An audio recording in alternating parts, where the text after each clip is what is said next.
No DQ Galaxy. We are live with a recap of AEW Dynamite for Wednesday, August 28th, 2024, coming off the AEW All-In pay-per-view in London, England.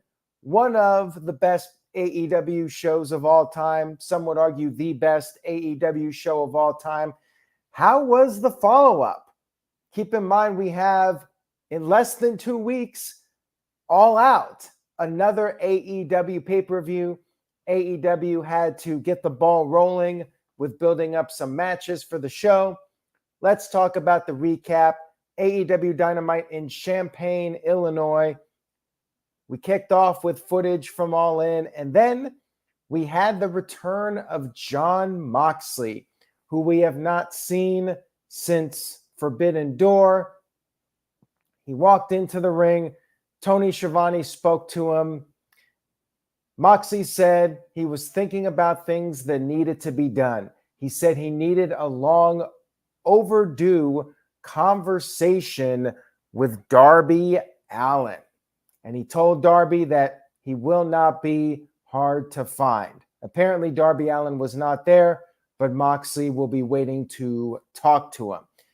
Now, the most interesting part of all this was when he told Tony Schiavone, this is not your company anymore. Very interesting line. What does this mean? Now, people are already speculating on this. Was this a tease for Shane McMahon? This was a very bizarre segment with Jon Moxley, a different attitude from him. Where is this going? Is it Shane McMahon? Is this some sort of takeover storyline, some invasion with Shane McMahon? This is not your company anymore. Or are we all reading too much into it? Caleb AJ sent in a $2 super chat. Thank you for that. Says, a very deranged Moxley promo, and he looked like he was completely lost. And Caleb's super chat says, a Shane McMahon tease. It's Shane's company now. We'll see. I was intrigued by it, but I have to say there was a segment later on in the show that I was not so hyped about, and we will get to that in just a few moments. We had a backstage promo from the conglomeration. I'm not a fan of that name. I just like to call them Team Mark Briscoe. You had Mark Briscoe with Orange Cassidy and Hook. They were hyping up their tag team match. And we had Willow Nightingale reveal that she will be facing Chris Statlander in a Chicago street fight. Hey, it's Chicago. Why not have a Chicago street fight? That's the match that we'll be seeing with them at All Out in less than 2 weeks. We had Hangman Adam Page versus Ishii in a singles match. And I think you knew exactly what to expect going in. They were trading shots back and forth. A lot of them. They were trading shots for over a minute. They were having more shots than Private Party on a Friday night. Crowd was into it, as you might expect. And it was a competitive match. But, I mean, Ishii is there to put over other people. He got his one win at All In. And now he's back to losing. He did get in some offense, but Page ultimately won with the dead eye and the buckshot lariat. And then after the match, we had the former world champion, Swerve Strickland, show up. He cut a promo. He said he feels sorry for Hangman Page because Swerve will always be a world champion. It will always be his house. And Page failed in that regard. Swerve said that Page will always be focused on him. And Paige talked about how Swerve is not a world champion, but a piece of shit. Swerve never beat him on his own. So Swerve proposed a match where nobody can interfere. A steel cage match. And Swerve said, what kind of man will Paige show his kids that he can be at All Out? Now, they needed to come up with something. Steel cage match, it's a good stipulation, but the idea that it's going to prevent outside interference, well, let's just say I've seen too many steel cage matches where you get people interfering, and how are they going to make it violent? I mean, steel cage matches historically were pretty violent, but the bar has been raised so high now that a steel cage match almost feels like it feels watered down. Doesn't even feel like that big of a deal. But are they going to have some props in it? Maybe they're going to have some barbed wire. Maybe they'll have your thumbtacks. At this point, a steel cage match needs to have all the weapons, or else it just doesn't feel appropriate. And considering everything that Paige and Swerve have done in the past, like it's got to be like a hardcore steel cage match, I think, for it to really be able to live up and be able to follow their previous matches.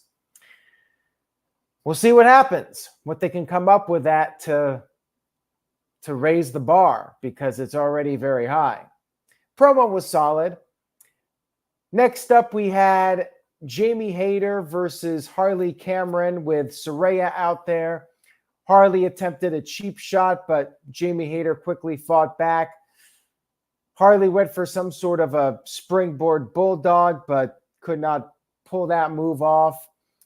Jamie basically won an enhancement match here. 3 hate breakers and then the Haterade. Got the 1-2-3 victory. No surprise. Jamie Hayter's comeback match on TV. She was obviously winning this one. She wanted a piece of Saraya, but Saraya quickly fled the scene. We had Chris Jericho with his team backstage, the Branches. I'm not even sure what the hell the faction is called. And Jericho said Hook won it all in because Hook finally took the advice of the learning tree. Roderick Strong was there, and he was hoping that Jericho could help him get Kyle O'Reilly away from Orange Cassidy. The former American champion, MJF, came to the ring, said that he was in tremendous pain. He threatened to beat up the fans if they didn't keep quiet.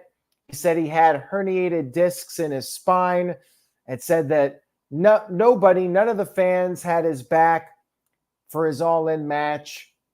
And because of that, he was denouncing his American citizenship. And he said the only place that matters at this point to him is Plainfield, Long Island, New York.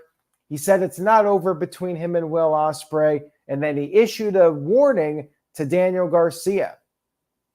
But at that point, Daniel Garcia jumped MJF from behind. We had security coming out there.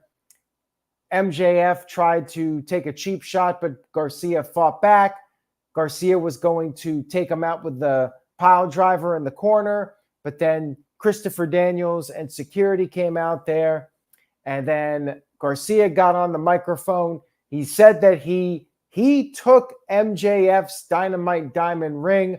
He pawned it off in Buffalo, New York, and then booked a flight to London to ruin MJF's life. He said he will not be satisfied until he breaks MJF's neck, and then he threw the microphone right at MJF. MJF charged at him, but we had security break it up. It was a good segment.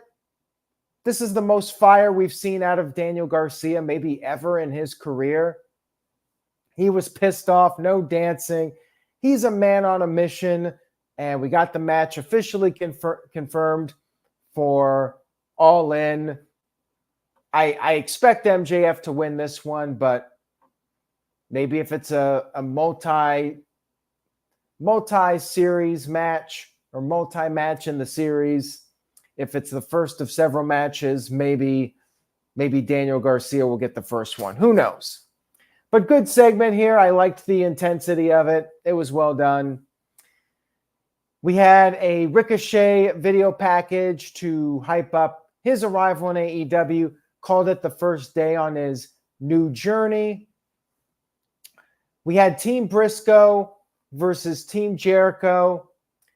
Jericho, of course, quickly tagged out, would not get in the ring with Hook. We had the standoff with all 8 men in the ring, and then there was a huge brawl. After the commercial break, bad guys got the upper hand on Orange Cassidy, but he put his hands in his pockets, and that gave him some fire. He made the hot tag to Brisco.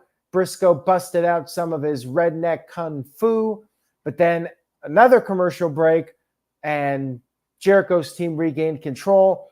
Then Hook got a hot tag. Jericho then got the upper hand, but did the high guys taunt, which got a big crowd pop. So it looks like people are finally starting to get into it. And Jericho's taunt gave Hook the opportunity to regain the momentum. Orange Cassidy and Briscoe took out Big Bill with a couple of dives. Hook then applied the red rum to Roderick Strong. Strong had his foot on the rope, but the referee did not see it, and the referee just saw the tap out. Therefore, Hook picks up the win. I guess Roderick Strong can argue for a rematch, maybe an FTW title shot. We had a fight continue afterwards, but then Matt Taven and Mike Bennett attacked Hook from behind. So, yeah, it looks like this was a setup for Roderick Strong versus Hook for the FTW title. The FTW title is still a thing. I don't know why. I think they should retire it, but hey, that's just my opinion. I really have no desire to see Hook versus Roderick Strong for the FTW title, but I feel like that's the direction they're going in now. So there you go. Backstage, Mercedes Moné was throwing a victory party, and Private Party invited themselves, and one of them was hitting on Mercedes, and that's when Camille and Okada stepped in, and Mercedes took a line from Okada. She said, "Sayonara, bitches," to Private Party. This was a throwaway segment. I guess now we got Mercedes and Okada on screen together, but I mean, this was just comedy, and you got Okada who's doing these stupid comedy segments now. Really does feel like a waste of his potential, but hey, what do I know? We had a Mariah May celebration, but she decided to postpone it because she didn't want to do it in Champaign, Illinois. She said that the city name was inappropriate because they're more like flat, stale, piss-warm beer. And she said the people need some glamour. And she did give a little bit. She took off her robe, and she had a little more revealing of an outfit underneath, but nothing too significant. She showed off her championship, her AEW Women's Championship, a little tease. Perhaps we'll get more next week. I think she teased that she was going to be naked or something, but we definitely did not get that. Maybe they'll tease something for next week or a couple of weeks, and that's when Toni Storm will make a return. No Toni Storm on this show. Segment was fine, but kind of felt like a tease for more. We'll see what they come up with next week. We then had footage of the grizzled young veterans confronting the Young Bucks, the tag team champions, and then grizzled young veterans hyped up a match. I think it was for Rampage. Maybe it was Collision. I don't know. I don't really care that much about it, but yeah, they're going to try to get the tag team titles off of the Young Bucks. good luck to them. We had Jon Moxley, I forgot about Ricochet. Ricochet had his first match on Dynamite against Kyle O'Reilly. Now, I thought the match was good. Did not blow me away or anything. Wasn't this classic match or anything like that. It was a good match, pretty standard, high flyer match. Crowd was into Ricochet. They were chanting for him. But I almost felt like for Ricochet's first singles match, it didn't really pack a serious punch. Like it felt like just a random AEW high flyer match. Kyle Fletcher, I almost said O'Reilly because there's multiple Kyles. Fletcher held his own, got in some offense. He had a brain buster at one point. Ricochet, of course, kicked out. We all know Kyle Fletcher's not winning. And then Ricochet made his comeback and picked up the victory with his new finisher called the Vertigo.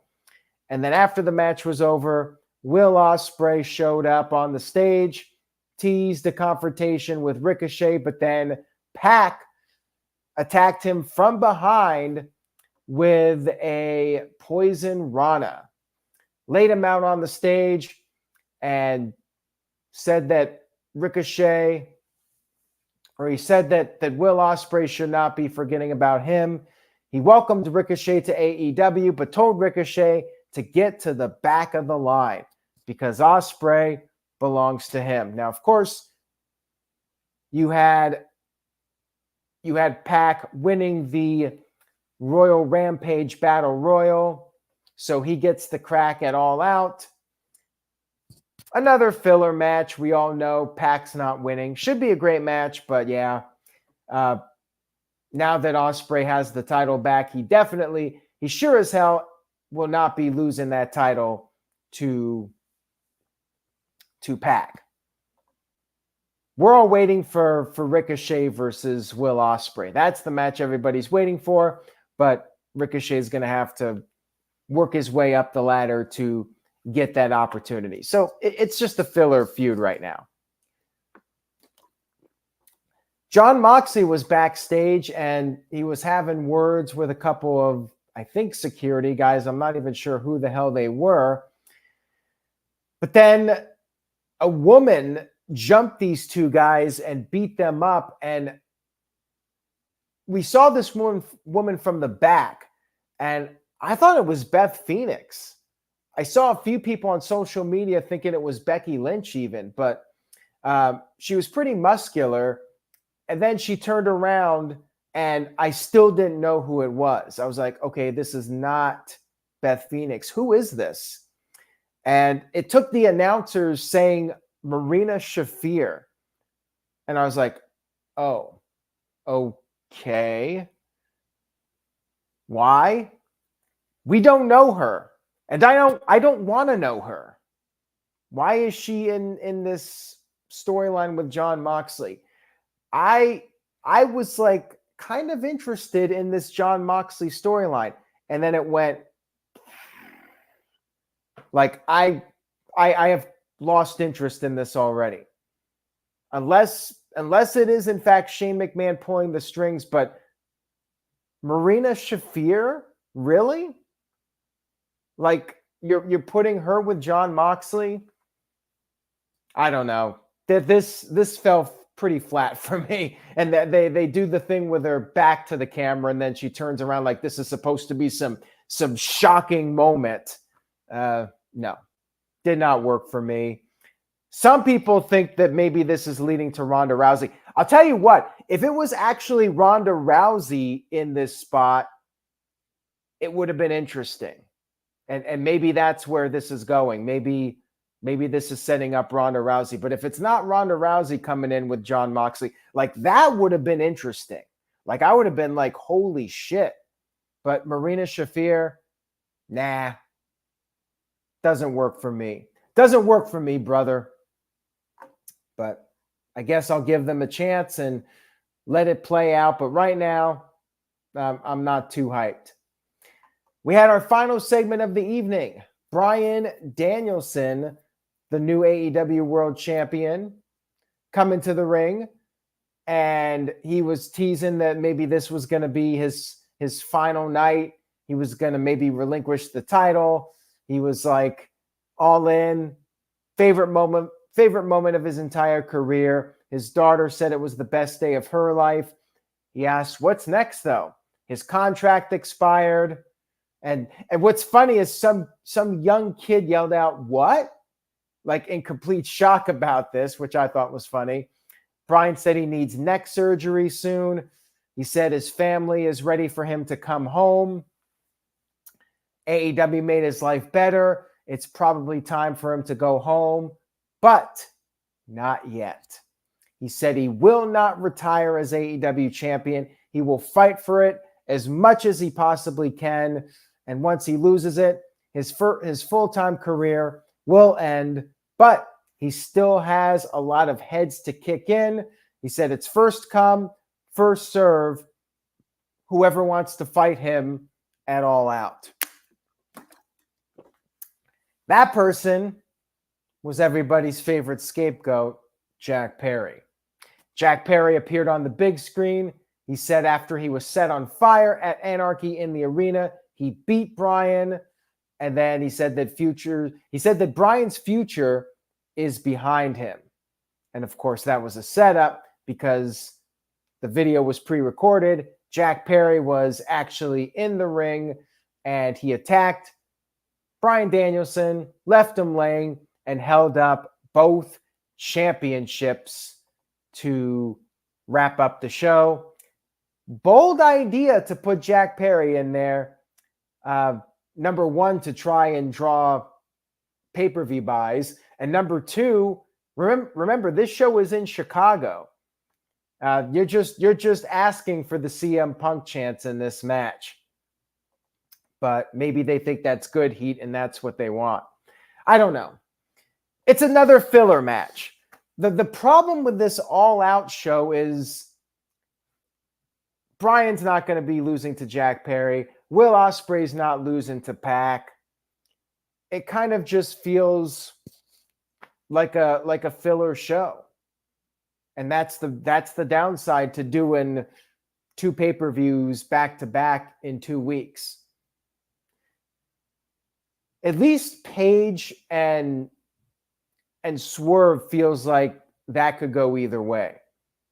And I'm intrigued to see what they do with the cage match. But beyond that, like this feels like a pretty flat card. Like you know the matches will be great, but build-wise, yeah, I'm not feeling it. It's very much like Bash in Berlin or Backlash France, where it just feels like a filler show. Daniel Garcia versus MJF. I mean, it'll be good. They got some build-up for that one. I don't necessarily think MJF will win. I wouldn't be shocked if Garcia won. That one's all right. But yeah, they got literally one more week to really sell this show strong. All in all, Dynamite was fine. I do think it was kind of a lackluster show coming off of their biggest event of all time. You know, they did set up some matches for All Out, but I'm not totally blown away by the card. So I'm going with the C+. It was okay, but nothing too special.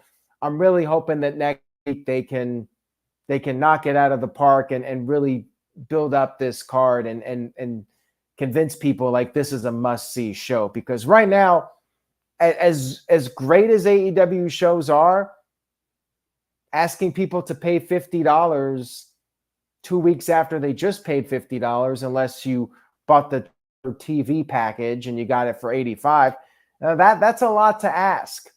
They got to hit harder, I think, on next week's show if they really want people to buy this pay-per-view. That's all I got for Dynamite. We'll be back, the No DQ panel, Thursday night, 8 p.m. Eastern for Bash in Berlin and the NXT, whatever that show is, No Mercy, I think. We'll be doing predictions for that. Thursday night, 8 p.m. Eastern. Matthew, who's in the chat, will be joining us for that. We got a full panel for that predictions video, so make sure you guys tune in. Should be a great one. And don't forget, next Tuesday night at 7 p.m. Eastern, No DQ Review, episode 300. See you guys then. Have a great night. Say yes to No DQ, and I will see you all next time.